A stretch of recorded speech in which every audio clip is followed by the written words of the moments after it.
रायबरेली के रण में सोनिया गांधी कूद चुकी हैं। सोनिया गांधी ने पहली बार राहुल गांधी के लिए एक जनसभा को संबोधित किया और भावनात्मक बातें कहीं।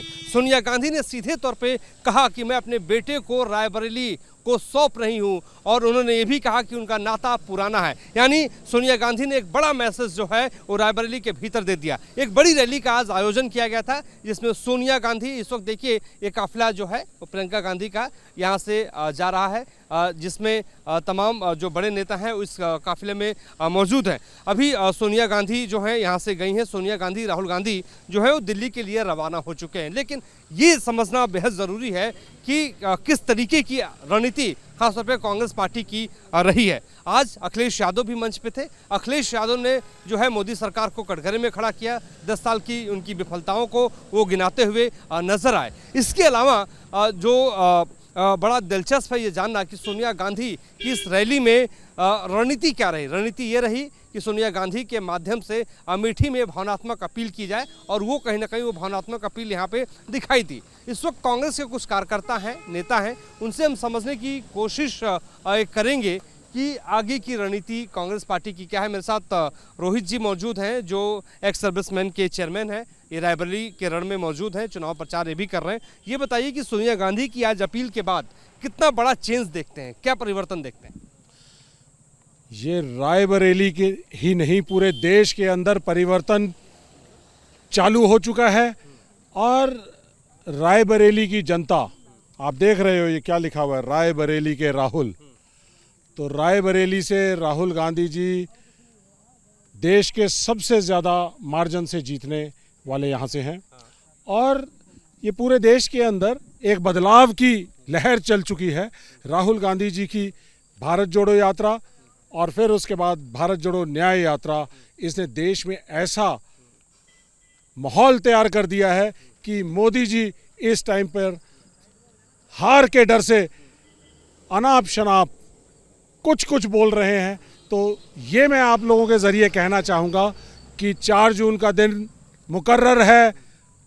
मोदी साहब की सरकार जा रही है, बीजेपी की सरकार जा रही है। वो तो ठीक है जो इंडिया गठबंधन की कांग्रेस पार्टी की सरकार आ ये तो ठीक है। लेकिन सोनिया गांधी आज ने आज जनसभा को संबोधित किया। उन्होंने कहा कि उनका परिवार रायबरेली है, मैं अपने बेटे को जो है रायबरेली की जनता को सौंप रही हूँ। इस भावनात्मक अपील के पीछे वजह क्या है? क्या वाकई वो चाहती हैं कि राहुल गांधी की स्थिति बहुत मजबूत हो जाए या कहीं इफ एंड बट है?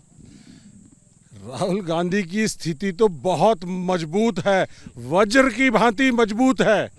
और ये उनका 100 साल पुराना रायबरेली अमेठी के साथ रिश्ता है जिसको पीढ़ी दर पीढ़ी इन्होंने निभाया है।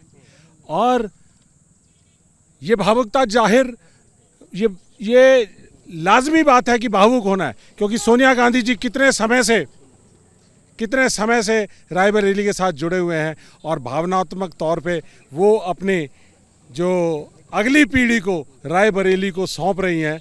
तो ये एक भावनात्मक बात है। ये तो खुशी की बात है कि वो रायबरेली को, रायबरेली का राहुल, देश का राहुल, देश का जननायक राहुल सौंप रही हैं। सौभाग्य है रायबरेली का, उत्तर प्रदेश का, जहां से रायबरेली से राहुल गांधी जी जीतेंगे और एक नई लकीर लाइन शुरू होगी। चलिए, लेकिन आप ये बताइए कि अग्निवीर का मुद्दा राहुल गांधी अमेठी में, रायबरेली में उठा रहे हैं। आप कर्नल रह चुके हैं, मैं और एक्स सर्विसमैन के आप चेयरमैन भी हैं। आपके हाथ में मैं बैनर भी देख रहा हूँ, रायबरेली के राहुल। सवाल ये उठता है कि आप लोग एक्स सर्विसमैन को आकर्षित करने को लेकर क्या रणनीति अपना रहे हैं, कैसे लोगों तक पहुँच रहे हैं?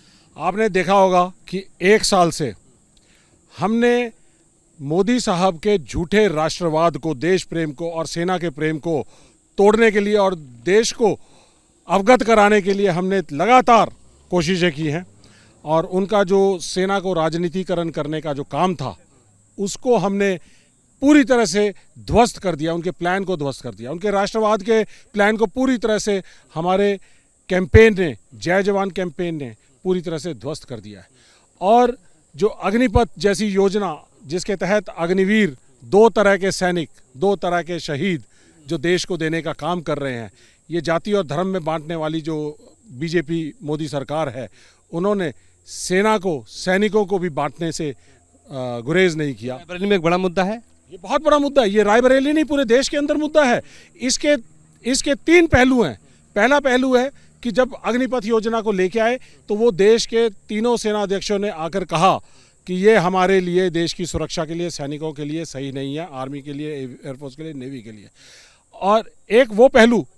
दूसरा पहलू 2019 से 22 के दौरान जो हमारे सिलेक्टेड बच्चे थे, 60 लाख अभ्यर्थियों में से 1.5 लाख बच्चे चुने गए थे और उनकी रातों रात एक तुगली के फरमान से उनको बेरोजगार कर दिया गया और उनको देश की सेना में काम करने का जो उनका सपना था उसको तोड़ दिया। उन लोगों के लिए जय जवान कैंपेन हमने लॉन्च किया। आपने लॉन्च किया है तो लोगों तक पहुंच कैसे रहे, मतलब वही तो मैं समझना चाह रहा हूँ। आपको जानकर खुशी होगी कि हमने जय जवान कैंपेन, जिसको जनवरी, फरवरी, मार्च, अप्रैल और अभी तक हम चला रहे हैं, तो हम देश के 50 करोड़ लोगों तक पहुंच चुके हैं। सोशल मीडिया पे आप खंगाल सकते हैं। इस में कितना तब्दील होगा ये देखने वाली बात। मतों में तब्दील होगा। ये देश की भावना से जुड़ा हुआ मुद्दा है। बीजेपी आरएसएस वाले कहते हैं कि मोदी साहब ने ये अग्निपथ योजना और अग्निवीर जो लेके आए हैं वो सही नहीं किया। तो जब बीजेपी आरएसएस इस मुद्दे के साथ है, हम कह रहे हैं, ये हमने ट्रेन में, आपने देखा होगा, ट्रेन के अंदर, बस स्टैंड में, सब्जी मंडी में, पब्लिक प्लेसेस में, मार्केट प्लेस में, ये बच्चे जो चंपारण से चल के आए, दिल्ली आए, और ये पूरे देश में हर शहर में, गांव में, हर जगह ये पोस्टर पहुंच। कहाँ से आए हैं? मैं अलीगढ़ से। यहाँ क्यों आए हैं? रायबरेली हमारा जो 1.5 लाख हमारी भर्ती हुई थी 2019 से 22 तक आर्मी की, उसे कैंसिल कर दिया गया 14 जून 2022 को अग्निवीर योजना लाके। हमारी क्या गलती थी? राहुल गांधी से मुलाकात हुई? आज केवल देखे थे हम लोग, मुलाकात तो हुई है। जो वादा कर रहे हैं राहुल गांधी पे यकीन है? पूरा यकीन है, पूरा वो भर आएंगे हम लोग के साथ। अभी तक एक आपको बताना चाहूँगा कि जो हमने जय जवान कैंपेन चलाई थी, उसके जो बुनियादी मुद्दे थे, पहली चीज़, अग्निपथ योजना देश की सुरक्षा के लिए के साथ खिलवाड़ है, तो अग्निपथ योजना को बंद करेंगे। दूसरी चीज़, जो भी वीर जो सिलेक्ट हुए हैं उन लोगों को हम परमानेंट करेंगे, सेना से बातचीत करके परमानेंट करेंगे। तीसरी चीज़, जो पुरानी भर्ती प्रक्रिया है रेगुलर सैनिक की, वो हम बहाल करेंगे। और चौथी और सबसे इम्पॉर्टेंट चीज़, जो 1.5 लाख बच्चे जो अभ्यर्थी सिलेक्टेड थे आर्मी और एयरफोर्स के अंदर, उनकी ज्वाइनिंग का जो प्रोसेस है उसको कंप्लीट करेंगे। राहुल गांधी जी ने वायदा किया था, सड़क से लेकर संसद तक इस लड़ाई को हम इनके साथ कंधे से कंधा मिलाकर लड़ेंगे। कंधा मिलाकर। जी। एक चीज़ और बताना चाहूँगा, तो इसके ज़रिए हमने पूरे देश में 400 प्रेस कॉन्फ्रेंसेस करी, जय जवान कैंपेन लॉन्च करी। राहुल गांधी जी ने इसके और हमारे कांग्रेस पार्टी के सभी तमाम अधिकारी, मेंबर ऑफ पार्लियामेंट ने संसद में उठाया। लीगल बैटल हम दिल्ली हाई कोर्ट के अंदर लड़ रहे हैं, जिसमें सलमान खुर्शीद जी हमारा केस रिप्रेजेंट। ये सारी चीज़ें मुझे पता है, लेकिन देखिए यहाँ पे कर्नल रोहित रायबरेली के रण में उतरे हुए हैं अपने कार्यकर्ताओं के साथ, अपने उन लोगों के साथ जो लगातार अग्निवीर का विरोध करते हुए नजर आ रहे हैं। लेकिन सबसे बड़ा सवाल कि सोनिया गांधी, राहुल गांधी, प्रियंका गांधी तो कैंप कर ही रहे हैं, लेकिन अखिलेश यादव के इस जनसभा के बाद कितना फर्क पड़ेगा वो देखने वाली बात होगी। लेकिन इसके अलावा जो है आपको बता दें कि आगे की रणनीति खासतौर पर कांग्रेस पार्टी की क्या रहेगी, क्योंकि महज कुछ दिन बचे हैं, 20 तारीख को मतदान होना है। अब आगे जो सवाल है ये समझना जरूरी है आपके लिए कि एक बड़ा रोड शो प्रियंका गांधी करेंगी और रायबरेली में भी करेंगी, और इसके अलावा वो जो है अमेठी में भी करेंगी। उसके बाद प्रचार प्रसार, यानी 18 तारीख को 5 बजे के बाद कोई प्रचार प्रसार हो नहीं सकता है। यानी उससे पहले भारतीय जनता पार्टी, कांग्रेस ने पूरी ताकत लगा दी है। गृह मंत्री अमित शाह भी आज रायबरेली के भीतर थे। उन्होंने समाजवादी पार्टी के विधायक मनोज पांडे को जो है अपनी पार्टी में शामिल करा लिया है और एक बड़ा मैसेज ब्राह्मणों में देने की वो कोशिश कर रहे हैं कि जो अमेठी का जो खासतौर पर बैटल 2019 में रहा है, जो लड़ाई रही है, उस लड़ाई को यहाँ पर जो है उसी लड़ाई को जो यहाँ पे भी उसी तरीके से यहाँ पे जीत दर्ज किया जाए। लेकिन जो अमेठी में चूक हुई थी, उस चूक को कांग्रेस पार्टी रायबरेली में नहीं करना चाहती है। लिहाजा आज जो है एक जनसभा में सीधे तौर पे रायबरेली की जनसभा में सोनिया गांधी ने कह दिया कि पारिवारिक नाता है, मैं अपने बेटे को रायबरेली को सौंप रही हूँ। तो यानी कुल मिला के इस भावनात्मक अपील का भी कितना असर होता है ये देखने वाली बात होगी। लेकिन हाँ, गांधी परिवार, राहुल गांधी की बात करें, प्रियंका गांधी की बात करें, वो अतीत के विकास कार्यों को गिनाते हुए नजर आते हैं। वो कहते हैं कि अमेठी और रायबरेली के भीतर हमने जो किया है वो आज तक किसी पार्टी ने नहीं किया है। और इसके अलावा राहुल गांधी ने बड़ी बात अमेठी की एक रैली में कह दी कि आप मुझे अमेठी से अलग मत समझिए, क्योंकि अमेठी से मेरा रिश्ता पुराना है, अमेठी मेरा है। और जो रायबरेली में मैं विकास कार्य करता हूं, अगर 100 रुपये का कार्य विकास कार्य रायबरेली में होगा तो 100 रुपये का काम अमेठी में भी होगा। यानी दोनों ही सीटों पर पूरी ताकत कांग्रेस पार्टी ने लगा दी है।